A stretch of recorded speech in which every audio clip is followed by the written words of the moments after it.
નમસ્કાર મિત્રો, આપનું સ્વાગત છે અમારી યુટ્યુબ ચેનલ ગુરુ માસ્ટર જીમો। આજે જાણીશું રાષ્ટ્રીય કુટુંબ સહાય યોજના વિશે।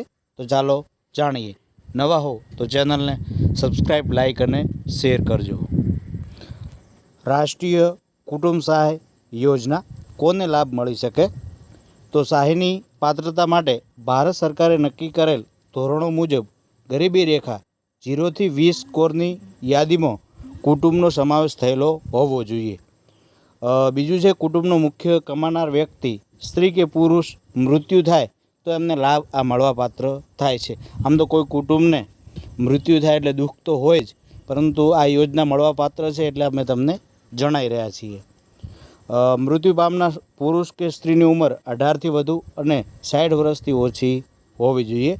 મૃત્યુ પછીના 2 વર્ષની સમયમર્યાદામાં અરજી કરવાની રહેશે।